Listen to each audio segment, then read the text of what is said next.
everyone, Mango7Roll here. How we doing today? Welcome to another episode of Epic 7. Today we're gonna beat the little horse again. We're gonna talk about Basar, just because I want to talk about him a little bit.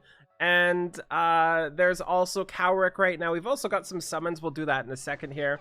But I just want to know your thought. Wow, that's a lot. I actually just refreshed 800 gems, Skystones, and I got 87 bookmarks. That's insane, and 150 of those. So I just kind of want to hear your thoughts about the Basar meta right now. And also, we'd like to look at comments like this glorious person from YouTube here. This is on a post about Kawerik being released. And number one person says, "Bye-bye, Basar, your time has come."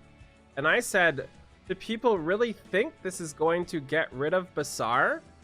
And that was like a question, kind of. Like, I was not like trying to be condescending. That was a literal question. I was curious if people thought it.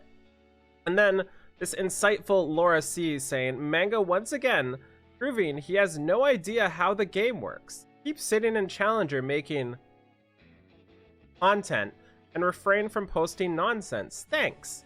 Okay, so it's been a couple weeks, 2 weeks approximately, since Kawerik has came out. And yes, I'm sitting in Challenger right now. No, that's not a normal thing, but right now I'm definitely sitting in Challenger because I haven't been PvPing for a couple weeks. We can see my league info right now.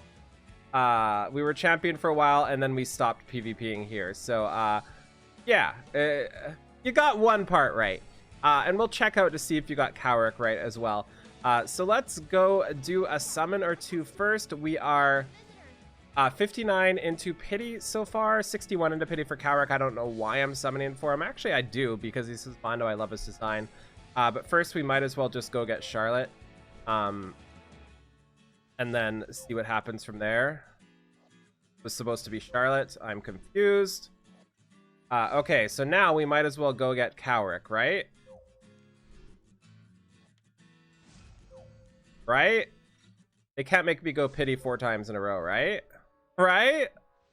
By the way, this is my last summons for Kawerik. If I do not get him in these summons here, I haven't got the artifact yet either. If I don't get him in these summons, I just have to let this pity expire. It's a little unfortunate. It feels really bad to let this amount go to waste, just because that's a lot of summons. We're technically 50 summons away from a guaranteed 5-star. These rates are fantastic. They're so good. And I also have not got his artifact yet. Don't really want it, but have not got it. Wow. Okay. I mean, that's a summon session, if I do say so myself. So we are 42 away from guaranteed. We just did 21 summons and didn't get a single 4-star, so it is what it is. Anyways, let's look at the number one topic of the video, and that is Basar here. So, judging by this person's comment, Basar should be gone now, right? So let's go take a look at ranking, total ranking, and let's have a little math fun right now. Let's kind of like, on one hand, we can count the amount of Kaweriks we see. And on the other hand, we can count the amount of Basars. So let's just scroll through. I'm actually going to unlock all of these so we don't have to keep hitting more.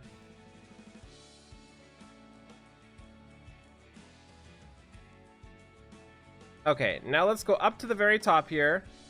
And let's count the Basars versus the Kawerik. So this is my Kawerik hand. We've got 1 Basar. We've got 2 Basars. We've got 3 Basars. I won't count the desert jewel, okay? We've got 4 Basars. We've got 5 Basars. We've got a Cerise. We've got 6 Basars. We've got 7 Basars. We've got 8 Basars. We've got 9 Basars. We've got another Cerise. We've got 10 Basars. By the way, side note, no, this isn't 5 Kaweriks. This is me side noting.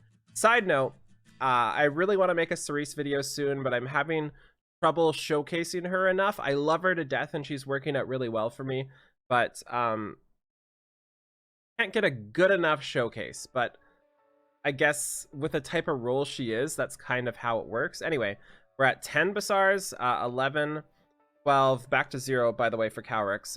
13, 14, 15 Basars. So we're at 15 of 24 so far for Basars. 16 Basars, 17, 18, 19, 20, 21, 22, 23, still 0. There's still 0 over here. 24, 25, 26, 27 Basars, 28 Basars, so over 50% so far. 29 Basars, 30, 31 Basars, 32, 33, still 0. There's still 0 over here. 34, 35, 36, 37, 38. We're going in here. 39, 40, 41. Again, just to remind everybody, there's still 0 in this hand. 42, Tenebria. Cool. 43, 44, 45, 46. Again, we're still at 0. 47, I think that was 47. 48, 49, 50, 51, 52, 53, 54. Oh my god!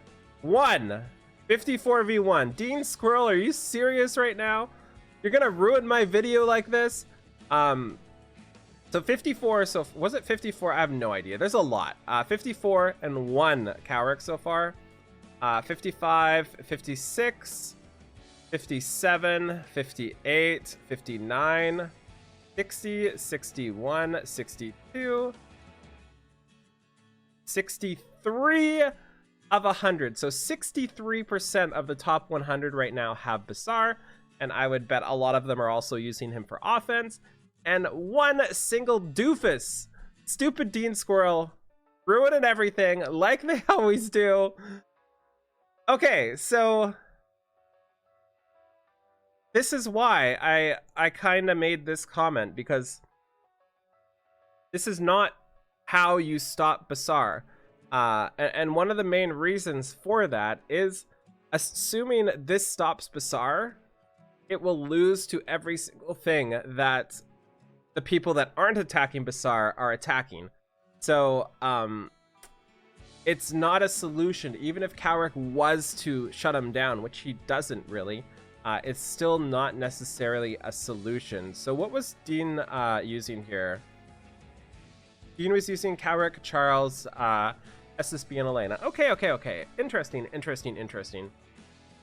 So the question then becomes, how do we stop Basar? Do we need to stop Basar? What do you think? I'm really curious what the community thinks. And this is just the defense. To note, this is just the top 100 defense. It goes just like this all the way down. Let's do a refresh here.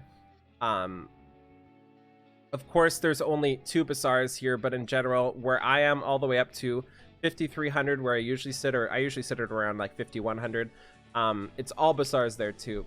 And also for offense, it's all Basars too. Of course, I'm sure they're not going to attack me with their Basars. They are. Okay. So there's Basars everywhere as well. So what I'm trying to get at, is this healthy for the game? Is this good? And how do we change this? And that's a very, very, very tough question to answer. And I can't think of anything. I've been trying to think of ways to handle Basar on a, not like kill him. You don't want to kill him, but you don't want him in however many out of 100 we just counted. You want him in like 20% maybe, you know, like a healthy 20%. So there just feels like there's not really any way. We can use an example here. I feel like Lilius is a really, really good way to kind of counteract Basar on offense. I use Lilius versus Basar when I attack into Basar teams, and what happens is half the time he doesn't miss, and then breaks through my Lilius's immunity and pushes her back, and then I lose by the time my Lilius gets a turn. The other times, the other 50% when he doesn't miss, I win pretty much easily.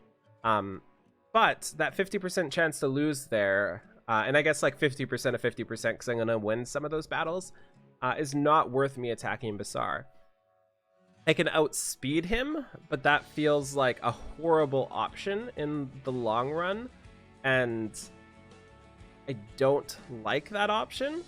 I don't know. I'm kind of at a loss. I'm kind of sitting here trying to think about how to handle Basar for defense, and I just can't come up with an answer.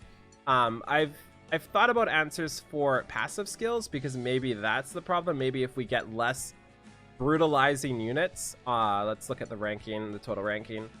Maybe if we get like less punishing units, like less SSBs, less Arbiter Vildreds, less people with insane passives, that will help counteract and counterbalance the Basar towards if you miss that skill 1, or if you miss that initial resist or miss or whatever, you don't instantly die. Also surprised there's a couple Alencias up there as well. That's kind of cool to note. So I was considering something that blocks passives as a potential, because if we look at a lot of the problem units, a lot of the people in the top 10, we have SSB, which has a passive that's very powerful. Arbiter Vildred. We have the Cecilia as well. We have a Ravi as well. We kind of have Alencia, but like not really. We kind of have Charles, but not really. Like, he doesn't have a passive, but he's got a passive in a sense. But still, the passive counteractors aren't going to do it either. So yeah, I know this video was just me talking and going in circles and not really doing anything and getting those summons, but I was really just wanting to talk about this and think about how people are handling it. I'm, again, not saying Kawerik is bad by any stretch of the imagination. I haven't tested him out. I'm just saying he didn't do anything to the arena. He was like specifically built. You can tell with these units, they're specifically built to try to counteract problem. Like they make a problem, they sell the solution, but the solution doesn't seem to be doing anything in this situation. So that's it. I just wanted to talk a bit. If you have any fun ideas for E7 content, E7 videos, let me know in the comments below. Because right now there's kind of not a drought, but I'm having a hard time making videos, and it sucks because I do want to make more. I do really enjoy making the videos, but I'm having a hard time showcasing things. Like, I really enjoyed doing Hell Raid, but it doesn't really make for the best video. I really enjoyed... Ooh, I can do Hall of Trials. We'll do Hall of Trials tomorrow. That's the plan. Anyways, thank you so much for watching. Feel free to like, comment, subscribe as always, and I will talk to you folks later. Bye, everybody.